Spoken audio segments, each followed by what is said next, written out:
1975ஆம் ஆண்டு எம்ஜிஆரும் சிவாஜியும் தமிழ் திரையுலகின் இரு துருவங்களாக கோலோச்சிக் கொண்டிருந்த காலம் அது. இயக்குனர் சிகரம் கே. பாலச்சந்தர் இயக்கத்தில் நடிகர் கமல்ஹாசன் கதாநாயகனாக உருவெடுத்த அபூர்வ ராகங்கள் படத்தில் தோய்ந்து போன தேகம், கருப்பு நிறம், அடர்த்தியான தாடி மீசையுடன் சுமார் மூஞ்சி சிவாஜியாக வெத்தாக நடந்து வந்து தமிழ் சினிமாவின் கேட்டை கெத்தாக திறந்தார் சூப்பர் ஸ்டார் ரஜினிகாந்த்.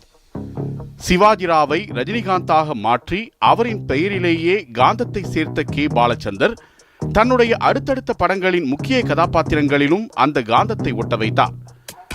அபூர்வ ராகங்களுக்கு பிறகு தெலுங்கு, கன்னட படங்களில் நடித்திருந்தாலும் பாலச்சந்தரின் 3 முடிச்சு படத்தில்தான் ரஜினிகாந்த் ஒரு தேர்ந்த நடிகராக இறங்கி ஆடினார். அப்படத்தின் கதாநாயகனாக சொல்லப்பட்ட கமல் கதைப்படி இடைவேளைக்கு முன்பே இறந்துவிட தன்னுடைய அசாத்தியமான வில்லத்தன நடிப்பால் படம் முழுவதும் பட்டையை கிளப்பினார் ரஜினி. 3 முடிச்சு திரைப்படம் ரஜினியின் நடிப்பாற்றலை தமிழ் சினிமா உலகில் மிக அழுத்தமாக பதிவு செய்தது.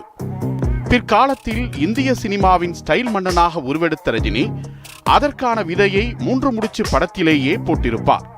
ரஜினியும் கமலும் மாடிப்படிக்கட்டில் ஏறி வரும் ஒரு சாதாரண காட்சியில் கூட சிகரெட்டை அசால்ட்டாக வாயில் தூக்கி போடும் ரஜினி அதை புகைத்தபடி தனக்கே உரிய பாணியில் கைகளை வீசிக்கொண்டு ஸ்டைலாக நடந்து வருவார். இப்படி கிடைக்கும் கேப்பிலெல்லாம் சம்பவம் செய்யும் அந்த அசாத்திய திறனை அவரை உச்ச நட்சத்திரமாக வளர்த்தெடுத்தது.